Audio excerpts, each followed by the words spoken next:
হে আমার গোলাম, কখন তোমাদের উপরে বিপর্যয় আসবে, কখন তোমরা হেয় প্রতিপন্ন হবে। রাসূলুল্লাহ সাল্লাম বলছেন, এই উম্মতের বিপর্যয় হচ্ছে পৃথিবীর বাদশাকে, প্রশাসনকে, প্রধানমন্ত্রীকে তাদের বিরুদ্ধে বানিয়ে দেওয়া হবে। তাদেরকে দেখতে পারবে না, তাদেরকে মেনে নিতে পারবে না, এমন মিজাজের বানানো হবে। কখন বানানো হবে? আল্লাহ তাবারাক ওয়া তাআলার রাসূল বলছেন, ওয়া ইয়াকা ওয়াল মাসিয়া ফা ইন্না বিল মাসিয়াতি হাল্লুন সাখাতুল্লাহ, ওয়া ইয়াকা ওয়াল মাসিয়া ফা ইন্না বিল মাসিয়াতি হাল্লুন সাখাতুল্লাহ।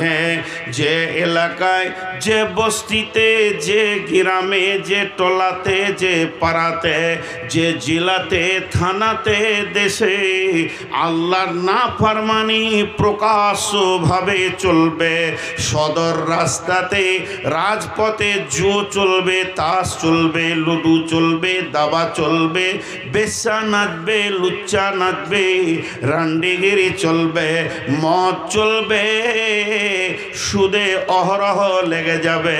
আমার উম্মত এইগুলো নিয়ে মাতোয়ারা হয়ে যাবে। তখনই আল্লাহর মদদ তাদের কাছ থেকে চলে যাবে। আল্লাহর সাহায্যের হাতটা আল্লাহ গুটিয়ে নেবেন।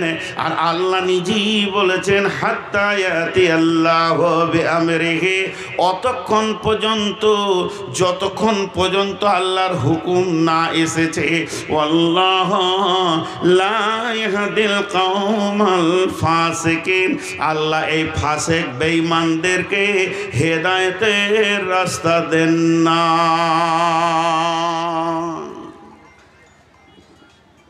তারা 8টা জিনিসকে ভালোবাসবে 3টের তুলনায়। 8টা জিনিসকে নিয়ে মাতোয়ারা হয়ে থাকবে 3টের তুলনায়। জি, আবার বলছি, 8টা জিনিসকে ভালোবাসবে 3টের তুলনায়। কোরআন থেকে বলছি। এখন একটা উদাহরণ দিব। একটা দাঁড়ির 2টা পাল্লা। এক পাল্লাতে ওই 1 গ্রামের বাটখারা, 1 গ্রাম ছোট্ট 1 গ্রামের বাটখারা 8টা রাখা আছে। তোমার ওজন হলো 8 গ্রাম, 10 গ্রামও হয়নি। আর একটা পাল্লাতে কুইন্টলের বাটখারা 3টে রাখা আছে। এরা গণনায় 3টে, এরা গণনায় 8টা। গুনতিতে বাম পাল্লাটা বেশি, গুনতিতে ডান পাল্লাটা কম, কিন্তু ওজনে কে বেশি? জোরে বলেন। 3টে।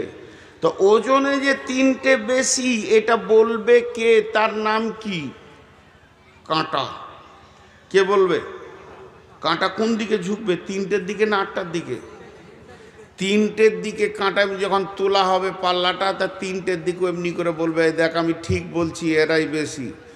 যদি কাঁটাটা 8টার দিকে ঝুঁকে, যদি ঝুঁকে, এখন ওই কাঁটাটাকে ইমানদার বলবেন না ফাসেক বলবেন? কোনটা বলবেন বলেন? কাঁটাটাকে আপনি কি বলবেন? ও বেঈমান না ইমানদার? বেঈমান। আল্লাহ ওটাই বলছে, তোরা একটা পাল্লাতে 8টা চাপা, আর একটা পাল্লাতে 3টি চাপা। 3টে মাল ডান পাল্লায় চাপা, বাম পাল্লাতে 8টা মাল চাপা। সে 8টা মালের নাম আমি বলছি।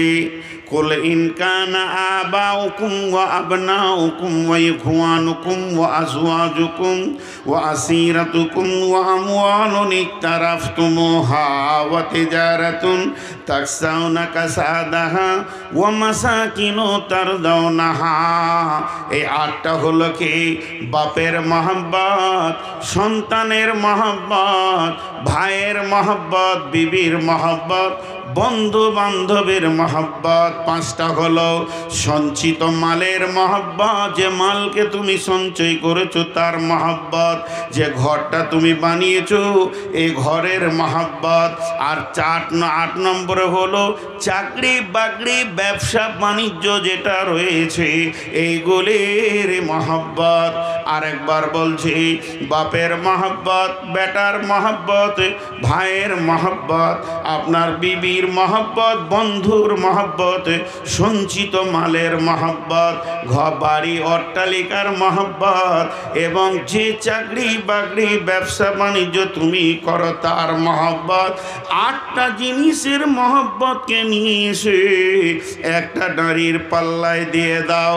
এখন তোমার ডান দিককার পাল্লাটা ফাঁকা আছে, ওখানে 3খানা মহব্বত রাখো। আহাব্বা ইলাইকুম মিনাল্লাহি, আল্লাহর মহব্বত, ওয়া রাসূলিহি, এবং আমার রসুলের মহব্বত, ওয়া জিহাদিন ফি সাবিলিহি, আল্লাহর রাস্তায় বেরিয়ে গিয়ে জান দিতে হবে, মাল দিতে হবে। আল্লাহর জিহাদকে মহব্বত করে মেনে নিব, আল্লাহর রাস্তায় শ্রম দিব, মেনে নিব, পৃথিবীর মুখে লাত মেরে দিব, যেটা সাহাবীরা করেছেন। এই 3খানা মহব্বত তুমি চাপাও।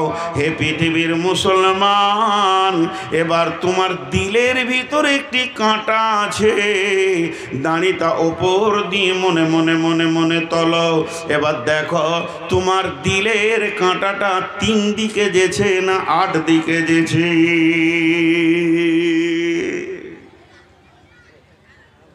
বিচার নিজের নিজের করেন। দিলের কাঁটাটা 8 দিকে যেছে না 3 দিকে যেছে? সবাই নিজের বিচার করব সাহাবীদের মতো, এবং হক কথা বলবো, জিভ দিয়ে মিথ্যা কথা বলবো না। আমাদের মহব্বত 8-এ বেশি না 3-এ বেশি? কথা বলে না? যারা 8-এ বলছেন কে কে বলছেন বলেন তো? 8-এ কে কে বলছেন? সবাই 8-এর দিকে আছি, হক কথা বলেছে, সত্য কথা বলেছে। 3-এর দিকে মহব্বতে এক্ষুনি পরীক্ষা করব।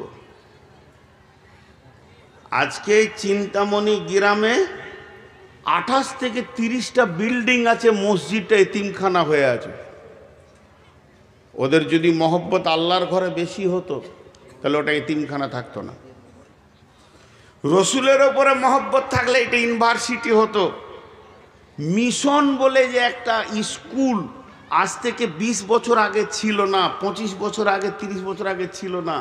জন্ম নিল কিছুদিন আল আমিন মিশন, পৃথিবীকে মিশন শিখালো, জন্ম নিল। একটা মিশন তত্তর করে ওপর দিকে উঠছে, আর লাখ লাখ টাকা গোপনে ছেলেটা ভর্তি করলেন, 50,000 60,000 ডোনেশন দিচ্ছে। আর 70 বছরের মাদ্রাসা পি পি পি করছে। আপনি বললে হবে যে আমার এটার উপরে মহব্বত বেশি?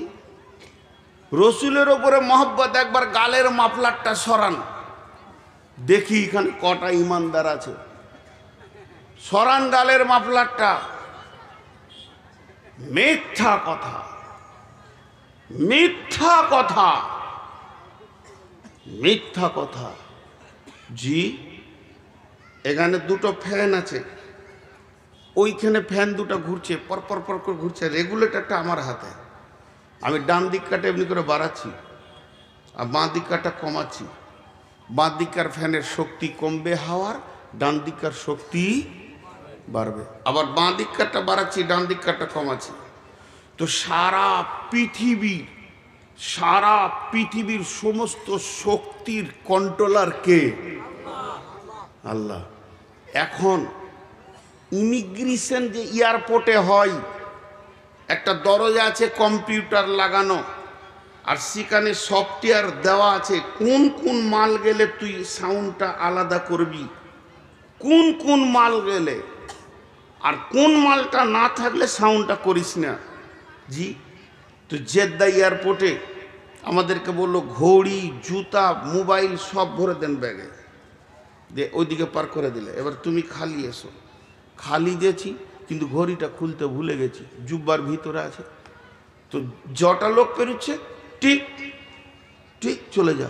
আমি যেছি টিক টিক টিক টিক টিক টিক টিক, মানে ধর ওর কাছে যেটা নেই যাওয়ার নয় সেটা নিয়ে যাচ্ছে। তো এখন যদি একটা কোরআনের দরজা করা যায়, যেদিকে ঢুকলে বলে দেবে এটা মুসলমান আর এটা ফাসেক, এটা মুসলমান এটা ফাসেক, কজন মুসলমান হয়ে পেরোতে পারবো ওই দরজায় বলেন? প্রথম নম্বর আমি বলছি আল্লাহর কসম, আমি আগে ধরা খাবো, যেটা মুনাফিক মাল সাইডে কর, এটা পার হবে না। এই মার আমাদের ওপরে যে এসেছে, জুলুম যে আমাদের ওপরে এসেছে, এটা কোনো রাজনৈতিক দলকে এবং কোনো ধর্মীয় দল, হিন্দু খ্রিস্টান জৈন বৌদ্ধকে দোষ দেবেন না। ইস ঘর মে আগ লাগি হ্যায় ঘর হি কি চিরাগ সে। যে শক্তি রসুল দিয়ে গেছিলেন, যে মডেলের মাল তৈরি করে পৃথিবী থেকে চলে গেছিলেন, সেই শক্তি সেই মাল আর নাই।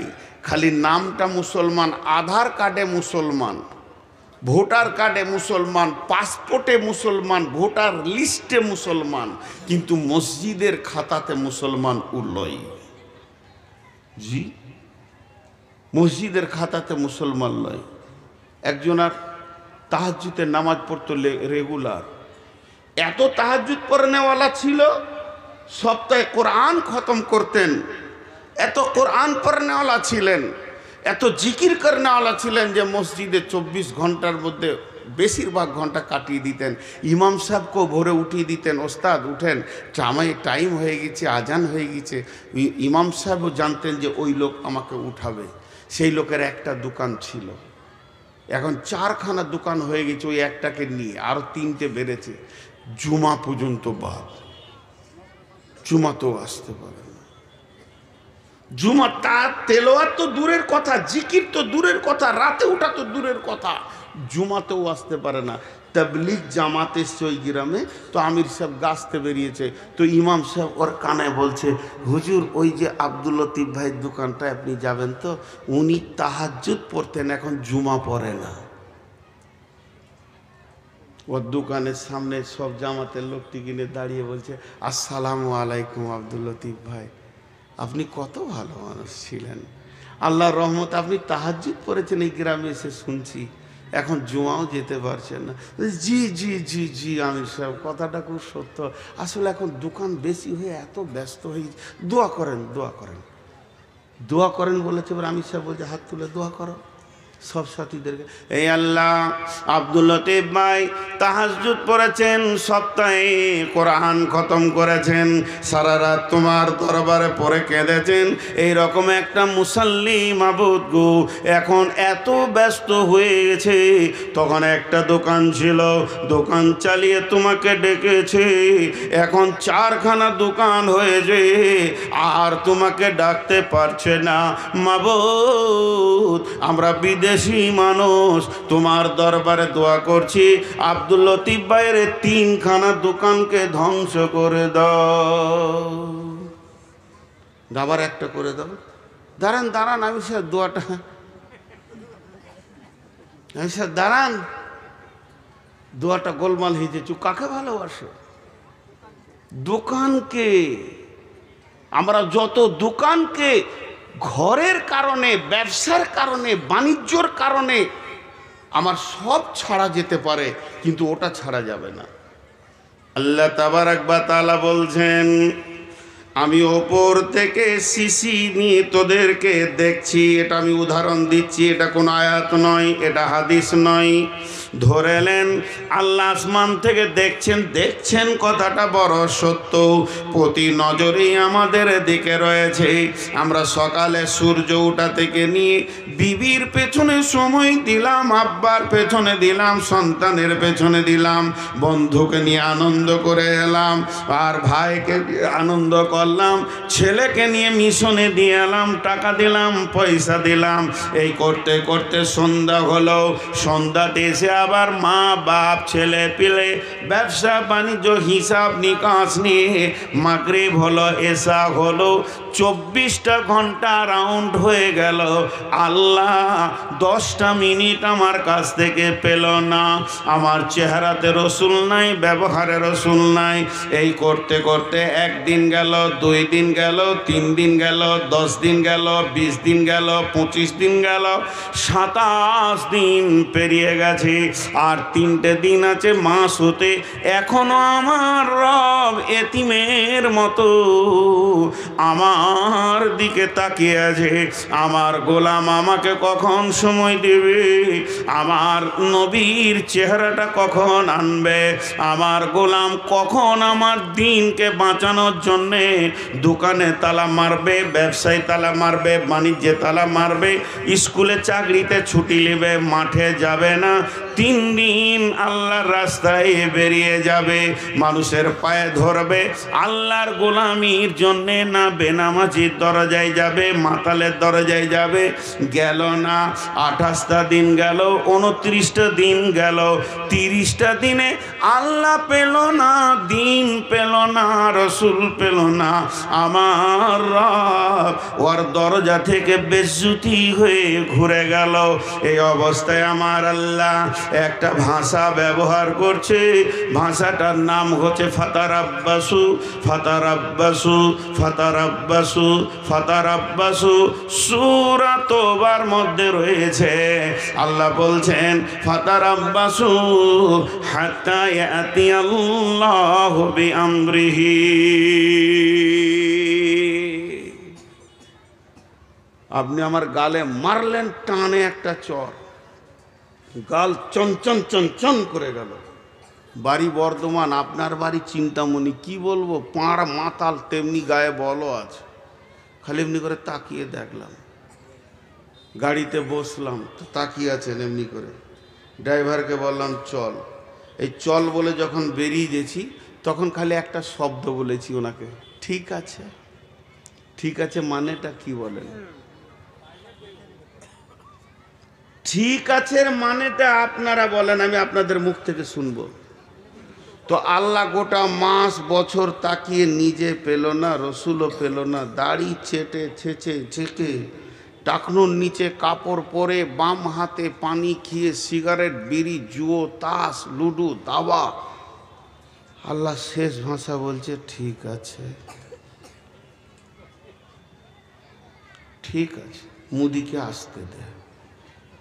মুদি চলে এলো। আল্লাহ এমনি করে মুসলমানদের বেঈমানদের শক্তি কমাচ্ছে আর ইমানদারদেরটা, বেঈমানদেরটা বাড়াচ্ছে, ইমানদারদেরটা কমাচ্ছে। পিটা পিটা, এক ধার থেকে পিটা। জি, কাগজ কলম নিয়ে বসে যান, পিচবোর্ড নিয়ে আর কাগজ কলম নিয়ে বসে যান। ভারতবর্ষের নেতাগুলোর নাম একদিকে লেখেন। মোদি মুসলমানদের উপরে রাজি না নারাজ? নারাজ। অমিত শাহ নারাজ। তারপরে যোগী নারাজ, নারাজ নারাজ নারাজ। কাটতে কাটতে শেষকালে মমতা খালা নারাজ। কিছু মুসলমান মনে মনে নিয়ত করেছে মমতার শাড়িটা যদি পেয়ে যায় তো কিয়ামতের মাঠে আর চাদর লাগবে না, ওই ছায়াতেই পেরিয়ে যাব। এদের কুদাকুদিয়ে লাফালাফি দেখে আশ্বস্ত শ্বাস ফেলছে ওর কাছে, সব নারাজ। কিন্তু আল্লাহ তাবারাক ওয়া তাআলা কি বলছেন? ওয়া'দাল্লাহুল্লাযীনা আমানু মিনকুম ওয়া'আমিলুস সলিহাতি লা ইস্তাখলিফান্নাহুম ফিল আরদি কামাস্তাখলাফাল্লাযীনা মিন ক্বাবলিকুম। আরেকবার বলছি, এটা সূরা নূরের 55 নম্বর আয়াত। আপনারা একবার আমার সঙ্গে জবাব দেবেন, প্রশ্ন করব, উত্তর দেবেন। ওয়া'দাল্লাহুল্লাযীনা আমানু মিনকুম ওয়া আমিলুস সলিহাতি লা ইস্তাখলিফান্নাহুম ফিল আরদি কামাস্তাখলাফাল্লাযীনা মিন ক্বাবলিকুম। নবীজি গুরুত্বপূর্ণ কথা তিনবার বলতেন, এর জন্যে তিনবার বলছে ওয়াদাল্লাহুল্লাযীনা আমানু মিনকুম ওয়া আমিলুস সালিহাতি লা ইস্তাখলিফান্নাহুম ফিল আরদি কামা ইস্তাখলাফাল্লাযীনা মিন ক্বাবলিকুম। আল্লাহ বলছেন, হে বিশ্ব মুসলমান, ওরে আহলে কোরআন, ওরে আহলুল হাদিস, ও বিশ্ব কোরআনের ছায়াতলে তোরা যারা রয়েছিস, সূরা নূরের 55 নম্বর আয়াতটা খুলে দেখ। আমি রব তোদের সঙ্গে ওয়াদা করছি, কারো পায়ে হাত দিতে হবে না, কাউকে তেল দিতে হবে না, মোদিকে দিতে হবে না, অমিত শাহকে দিতে হবে না, আদিত্যনাথ যোগীকে দিতে হবে না, যত ভারতবর্ষের নেতা আছে এদের পায়ে তেল দিস না, এদের পেছনে তোরা ঘুরিস না, শুধু একজনকে রাজি কর। আমি আল্লাহ ওয়াদা করছি, হে ইমানদারেরা, তোরা যখন আমার ছায়াতে এসে 100% ঢুকে যাবি, আমাকে রাজি করে নিবি, তাহলে তোদেরকে ব্যালট লাগবে না, সারা বিশ্বের হুকুমত তোদের হাতে আমি আল্লাহ তুলে দিব, তোরাই শাসন করবে, তোরা শাসিত হবি না। আল্লাহ বলছেন খালি আল্লাহকে রাজি করেন, বাস, আর কাউকে নয়। ভারতবর্ষ কাদের হাতে আছে? বিজেপির হাতে, চলে আসবে মুসলিমের হাতে। আল্লাহ রাজি হয়ে গেলে একজনকে রাজি করেন, ধরতে হবে না, আল্লাহ রাজি হয়ে যাবে। সকালবেলায় দেখবেন মুসলিমের হাতে দেশটা। কি করে দেখবেন? তাহলে কি ভোট হলো না? দরকার নাই ব্যালটের, রাতেই মুদিকে ইমানের দিয়ে দেবে আল্লাহ। সকালে দেখবেন মুদি নিজে কালেমা পড়ছে। পারবে আল্লাহ এটা করতে? ঠিক করে বলেন তো, খুব সত্য কথা বলেন। অন্য জাতিদের কথা আমি ছেড়ে দিলাম, তাদের কাছে হালাল হারামের খবর পৌঁছায়নি, ছেড়ে দিলাম। পার্টিকুলার মুসলিমের কথা বলছি। মুসলিম যতগুলো পঞ্চায়েত প্রধান আছে সব আমানতদার আছে। আরে কথা বলে না, লুটেরা। তাহলে এদের হাতে একদিনের জন্য মনে করেন সারা ভারতবর্ষের সমস্ত নেতাগুলোকে তাদের পদ থেকে রিজাইন দিয়ে 100-তে 100 মুসলিম বসিয়ে দেওয়া হলো, ঘোষ বাড়বে না কমবে? বাড়বে। এদের মতো হারামখোর আর কেউ নাই। হাজি, এই যে মসজিদে ইমাম ভাতা চলছে, ইমাম ভাতা নিয়ে আমি ফতোয়া দিচ্ছি না, আমার ফতোয়া দেওয়ার জ্ঞান নাই। ইমাম ভাতা নিয়ে আমি ফতোয়া দিচ্ছি না, নেওয়া যাবে কি যাবে না আমার জ্ঞান নাই, ইলম নাই, ওই পর্যায় পর্যন্ত আমার শিক্ষা নাই। কিন্তু প্রত্যেকটি জেলাতে বা থানাতে ব্লকে একটা করে সর্দার আছে না, ওদের নেতা আছে না ইমাম, ও ঘোষ খেয়েছে কি খেয়েছে না? কে না খেয়েছে? ওর পেছনে যে মসজিদের লোকগুলো নামাজ পড়ছে হবে, অন্য মুফতিকে জিজ্ঞেস করে নেবেন, পাক্কা ঘোষখোর বেঈমান। অন্য একটা ইমাম সাহেব খালি বলছে নামটা চেঞ্জ করে দেন, কি মসজিদটা চেঞ্জ করে 2000 টাকা দেয়, 4000 টাকা দেয়। একটা ইমামের যদি এটা আচরণ হয়, একটা ইমাম আলিম যার কাছে রসুলের হাদিস আছে, তার যদি এটা আচরণ হয়, তা মাতাল পঞ্চায়েত প্রধানের তো হবেই। বলেন, এই জন্য আল্লাহ বলছেন ওয়ামিলুস সালিহাতি ওয়ামিলুস সালিহাতি, তোরা পরিপূর্ণ ঈমানদার হয়ে যা। লা ইস্তাখলিফাল্লাযীনা মিন ক্বাবলিকুম কামা ইস্তাখলিফাল্লাযীনা মিন ক্বাবলিকুম। যেমন তোদের পূর্বপুরুষেরা ইতিহাস খুঁজতে খুঁজতে উমারের যুগে চলে যা, রসুলের যুগে চলে যা, একজন বাহরাইন বিজয়ী করেছে, একটা সাহাবী বাহরাইন বিজয়ী করেছে। 1.5 লক্ষর মোকাবেলায় মাত্র 10,000 সাহাবী গোটা রোম সম্রাটকে হিলিয়ে দিয়েছে, কাঁপিয়ে দিয়েছে। যেদিকেই তারা গেছে জয় জয়াকার, জয় জয়াকার, জয় জয়াকার। যেদিকেই তারা হেঁটেছে জয় জয়াকার। আজকে কেন হচ্ছে না? তোদের ঈমানে ফিউজ লেগেছে।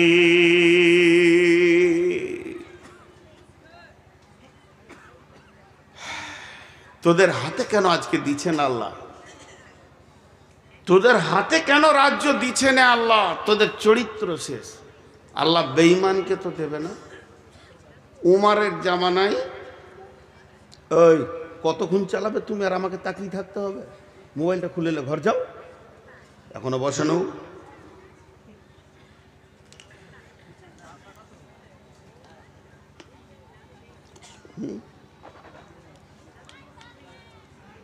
কতক্ষণ? আর 15 মিনিট।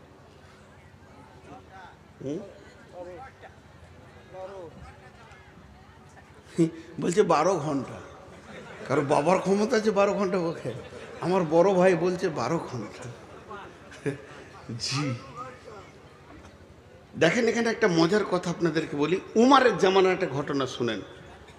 সম্ভব্য ঠিকানাটা আমি সিরিয়া বলছি। একটা মাস্তান ছিল ডন। ডন কি হলো? সুইচ অফ হয়ে গেছে? হ্যাঁ, কথা বলে না। সুইচ অফ হয়েছে তো লাগাও। তো একটা ডন ছিল, খুব ধ্যান দিয়ে শুনেন। ডন ওই এলাকারও ডন, বেঈমান। বেঈমান, ইমানদার লয়। সেরকম চেহারা, সেরকম মোচ, আর সেরকম তাকালে মানুষ ভয় খেয়ে যেত। তো হযরতে উমার 2 জন সাহাবীকে পাঠালেন যে ওর কাছে ইমানের দাওয়াত দাও। খুব ধ্যান দিয়ে শুনবেন, ইমানি দাওয়াত দাও। গেল 3 মাস, 2 মাস লেগেছিল হেঁটে যেতে। কত দূরে ওর বাড়ি, মদিনা থেকে যাচ্ছেন সাহাবীরা। একটা লোককে ইমানের দাওয়াত দিতে। সেখানে গিয়ে যখন পৌঁছালো, ওকে তখন বলছে, আমিরুল মুমিনিন হযরতে উমর ফারুক রাদিয়াল্লাহু তাআলা আনহুর নেতৃত্বে আমরা এসেছি আপনার কাছে দাওয়াত দিতে। আখির নবী মুহাম্মদ রাসূলুল্লাহ সাল্লাল্লাহু আলাইহি সাল্লামের উপরে আপনি ঈমান আনেন এবং পৌতলিকতা ছেড়ে দিয়ে, বাপদাদার যে দেবদেবীর পুজো আছে ছেড়ে দিয়ে এক আল্লাহকে মানেন। ডনকে বলছে। তো ওই ডন যত পৃথিবীতে ছিল সাহাবীদের মতো কেউ ছিল না, তা কোনো ভয় নাই, দাওয়াত দিচ্ছে। তো ও তখন কি বলছে জানেন? ঈমান আনবো, 2টো শর্ত। যদি মেনে নাও তো এখনই কালেমা পড়ে নেব। বলে শর্ত 2টো কি? বলছে 1 নম্বর হচ্ছে উমার যত বড় রাজ্যটা চালাচ্ছে, যে বিশাল, কেউ বলে 12 লক্ষ 18 লক্ষ বর্গমাইল ধরে রাজত্ব চালাচ্ছে, এইটা অর্ধেক আমাকে দিতে হবে। আমি কালেমা পড়ব, এই রাজত্বটা অর্ধেক আমাকে দিতে হবে, একটা শর্ত। আর দ্বিতীয় শর্ত হচ্ছে উমারের বেটির সাথে আমার বিয়ে দিতে হবে। উমারের বেটি যেটা আছে ওর সাথে আমার বিয়ে দিতে হবে। তা এরা কি বলল জানেন? আচ্ছা, আমার নসিব খারাপ না ভালো? এতগুলো লোক হ্যাঁ নাও বলে না। রাগ করছেন নাকি আমার উপরে? তো এদিকে আমার ধ্যানে যেটা প্রশ্ন দিচ্ছি উত্তর দেন, আমার নসিব ভালো না খারাপ? নসিব আর কে জানবে। আমি বাইনে বসলি চাওয়ালা ঢুকে, ওকে ধরে নিয়ে আসেন, ওর 4 কেতলি সহ। কমিটির লোক যদি ওকে ধরে না নিয়ে আসেন তাহলে আমার বায়না এখান থেকে স্টপ থাকবে, আমি 1 চু লাগাবো না। ওর 4 কেতলি নিয়ে আসেন আগে, ওর 4 কেতলি নিয়ে আসেন। ওই পাশে কে বসে আছেন ভাই, ওর কেতলি আর চাটা নিয়ে আসেন এখানে, আর ওকে ধরে নিয়ে আসেন। ওই তুই এইদিকে আয়, ওই চাওয়ালা, ওই এদিকে আয় তুই।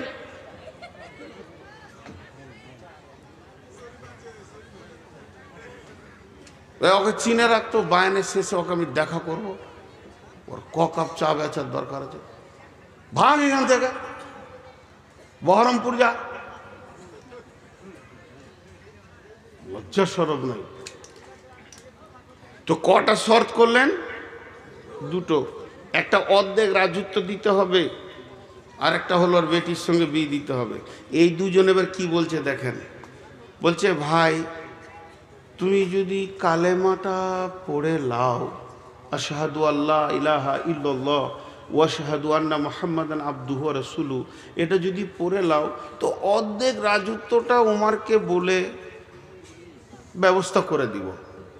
কারণ একটা বিশ্বাস যে লোকটা কালেমা পড়বে তো সঙ্গে সঙ্গে চেঞ্জ হয়ে যাবে, ও হারাম খাবে না, ঘোষ খাবে না, বেইমানি করবে না, সব অটল হয়ে যাবে। তো ওকে রাজ্য দিতে কি অসুবিধা আছে? এইটা দায়িত্ব নিলাম। তো বিয়ের ব্যাপারটা তো ধরেন চয়েসের ব্যাপার আছে, তা ওইটা কি হবে কি জানি, এটা কি হবে কি জানি। তো তুমি থাকো, উমারকে জিজ্ঞেস করে আসি। একজনকে কালেমা পড়াবে তো কত মেহনত, দুইজন বেরিয়ে গেল, উমারের কাছে আবার চলে আসছে। উমার বলছে খবর কি, যার জন্যে পাঠিয়েছিলাম খবর কি? দুজন বলছেন আমিরুল মুমিনিন খলিফাতুল মুসলিমিন, যে ডনের কাছে আমাদেরকে আপনি পাঠিয়েছিলেন সে এই মর্মে ঈমান আনবে, দুইখানা শর্ত করেছে, সেই শর্তের ওপরে সে ঈমান আনবে। এক নম্বরে বলেছে অর্ধেক রাজত্ব তাকে ছেড়ে দিতে হবে, সে শাসন করবে। আর দুই নম্বর শর্ত হলো আমিরুল মুমিনিন আপনার মেয়েকে সে বিয়ে করবে। উমার বলছে তুমি কি বললে, তোমরা কিছু বলেছ? বলে বলেছি। কি বলেছ? অর্ধেক রাজত্বটা কোনো রকম বুঝিয়ে পারিয়ে, অসুবিধা হবে না, তবে বিয়েটা চয়েসের ব্যাপার আছে। হযরত উমর বলছে আমার দিলের কথা শোনো, অর্ধেক কেন, যখনই কোনো মানুষ পাক্কা ইমানদারি প্ল্যাটফর্মে এসে যাবে তাকে সমস্ত রাজত্বটা আমি উমার ছেড়ে দেবো, কোনো ডিস্টার্ব নাই, সে তো চালাবে আল্লাহ এবং রসুলের তরিকায়। এক নম্বর গেল। বিয়ে শাদির ব্যাপারে কেন শুনলাম, মেয়ে তো আমার, তবে আমি বলছি একটা কালেমা পড়া ইমানদারকে মেয়ে দিতে উমারের এক সেকেন্ড আটকাবে না, সঙ্গে সঙ্গে বিয়ে পড়িয়ে দেব। যাও তোমরা তাকে কালেমা পড়তে বলো। তাহলে ইমানদারের প্রতি ভরসা কত? তাহলে বলেন একটা ইমানদারের প্রতি ভরসা কত? আর যে রায় ইমামের শুধু একটুকু লিডারই পেয়েছে, এতেই যদি ঘোষ খায়, ওই ইমামগুলোকে যদি একবার মোটামুটি মুখ্যমন্ত্রী বা এমএলএ এমপি করে দেওয়া হয়, কি করবে বলেন তো? কি করবে বলেন? চরিত্র কোথা চলে গেছে সহি হাদিস এবং কোরআনের তার পেটে থাকার পরেও। এবার এরা দুজন আবার হাঁটতে লাগলো। যে গ্রামে ডনের বাড়ি ওরা সেই পর্যন্ত পৌঁছে গেল। এবার গ্রাম ঢুকবে, গ্রামের কাছাকাছি হয়তো বা 100-200 গজ রাস্তা বাকি আছে। তখন দেখছে গ্রাম থেকে একটা জানাজা আসছে, খাটে লাশ আছে, দল বেঁধে লোক দাফন করার জন্য বেরিয়ে আসছে। এরা দুজন জিজ্ঞেস করছে কে মরেছে, কার জানাজা হবে, ইহুদি না নাসারা না মুসলমান, কাকে দাফন করা হবে? এদেরকে বলা হচ্ছে তোমরা যে ডনের কাছে এসেছিলে ওই হতভাগাই মরে গেছে।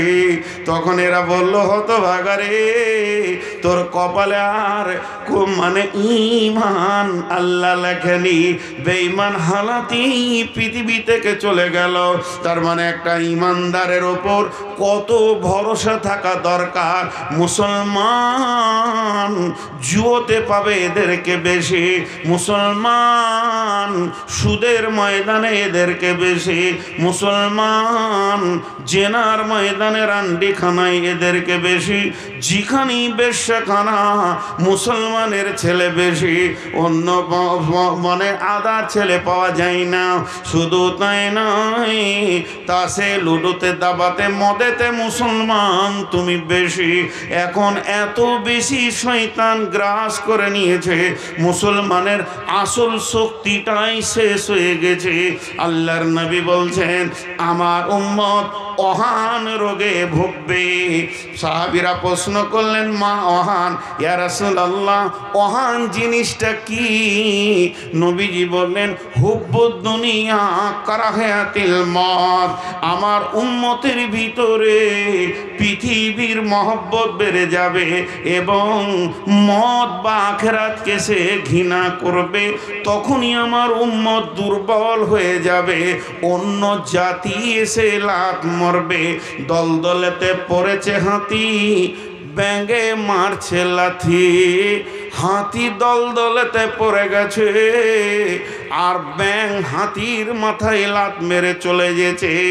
এমন মুসলমান, এদের অবস্থা, এরা সবকে শেষ করে দিয়েছে। একবার নিজের নাফসের দিকে তাকিয়ে দেখি।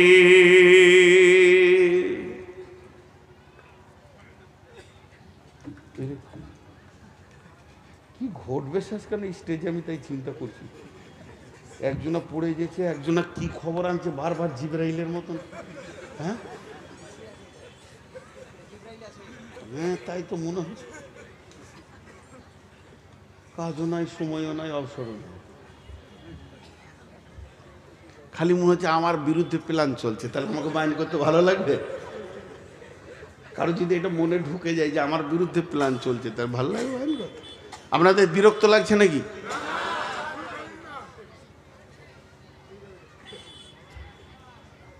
ওই লোকগুলো দাঁড়িয়ে দাঁড়িয়ে শুনছে, আমাকে কষ্ট লাগছে। কেন কষ্ট? মহব্বতের জন্য বলছি। পায়ের নিচে বসার কিছু নাই।